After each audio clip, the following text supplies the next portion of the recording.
नमस्कार दोस्तों। जैसे कि महाभारत अगर हम देखते हैं तो महाभारत में एक व्याख्यान आता है। जैसे हम महाभारत देखते हैं तो महाभारत के अंदर एक चीज़ देखने को मिलती है हमें कि कौरव और पांडवों के बीच जुआ हुआ था। उस जुआ के बाद ही जो भी कुछ हुआ था वो सब प्रक्रिया जुआ के बाद ही प्रारंभ हुई थी।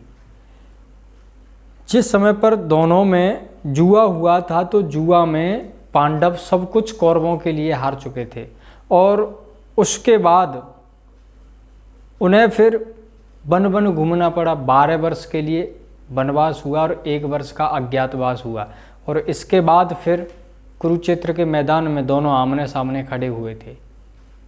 क्योंकि ये जुआ बर्बादी की एक ऐसी जड़ है जो कि अभी हम टीवी पर या फिर मोबाइल पर देखते हैं तो न जाने कैसे कैसे ऐसे ऐड आते हैं नई नई टेक्नोलॉजी के।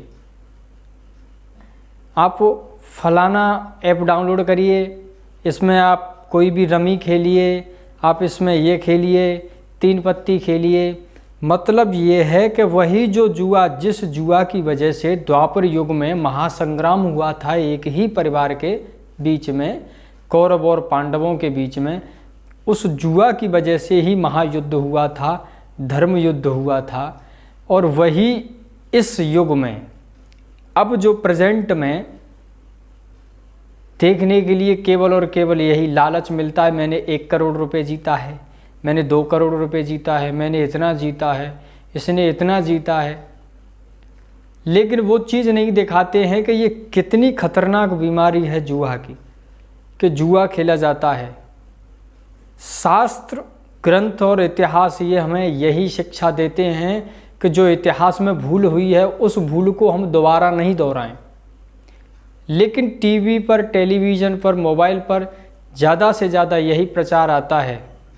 इससे आप सावधान रहिए, आप रहिए, अपनी फैमिली को रखिए सावधान और अपने बच्चों को, जो कि आगे आने वाली जनरेशन है, वो इन चीज़ों पर ज़्यादा ध्यान दे रही है कि मुझे पैसा मिलेगा, मैं इसमें खेलूँगा। इन्वेस्टमेंट अगर इसमें करते हैं, एक बार जुआ की ऐसी बीमारी है कि अगर इसमें एक बार खेला तो खेलने के बाद फिर उसमें ऐसी लत लग जाती है कि शायद नेक्स्ट बार, अगली बार, अगली चाल पर शायद मेरा पैसा वापस आ जाए। पैसा एक बार उसमें अगर फंस गया और आप हार गए तो उस हारे हुए पैसे के निकालने के ही चक्कर में आप उसमें डालते जाएंगे और आप हारते चले जाएंगे। ज़रूरी नहीं है कि जीत हो, और जीत हो भी जाती है तो ये इतना गंदा पैसा, इतना बुरा पैसा है कि इसका हम परिणाम द्वापर युग में, महाभारत में देख चुके हैं। फिर भी नए नए ऐसे ऐप बने हैं और फिर बाद में कहते हैं कि इसमें सावधानी बरतें, ये जोखिमों के अधीन है, आप अपनी जिम्मेदारी पर खेलें।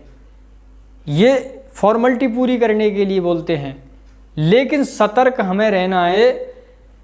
सनातन धर्म इन बातों को नहीं सिखाता है, क्योंकि जो ग्रंथ हैं, उन ग्रंथों और शास्त्रों, इतिहासों से हमें जो कुछ भूलें हुई हैं उनसे हमें सुधरने का मौका मिलता है कि उन्हें हम पढ़ें, अध्ययन करें और अपनी जनरेशन को सिखाया जाए। ये इतनी गंदी बीमारी चली है कि नए नए बच्चों के मोबाइल पर, जो भी नई पीढ़ी आ रही है, उन पर ये खेलिए और इतना पैसा मिलेगा। ऐसे ऐसे क्या आदमी, मेरी समझ से तो बाहर है, ऐसे ऐसे फिल्म इंडस्ट्रीज के हीरो हैं, क्रिकेट खिलाड़ी हैं, ये ऐड देते हैं, बताइए। जबकि ये इतनी बुरी चीज़ है। ये 3 पत्ती खेलना क्या है? जुआ ही है। आप मोबाइल पे खेलिए या फिर सामने बैठ के खेलिए, है तो जुआ ही, जिसमें पैसा जा रहा है, घर परिवार बर्बाद हो जाता है। इन चीज़ों का सावधान रहें, सतर्क रहें, यही प्रार्थना है। क्योंकि अपनी जनरेशन को शिक्षा दीजिए तो अच्छी दीजिए, श्रीमद् भगवत गीता की शिक्षा दीजिए। श्रीमद् भगवत गीता अगर पढ़ते हैं उसमें बहुत सी ऐसी बात हैं जो कि हमारे जीवन को सुधारा जा सकता है और जीवन सुधर जाता है।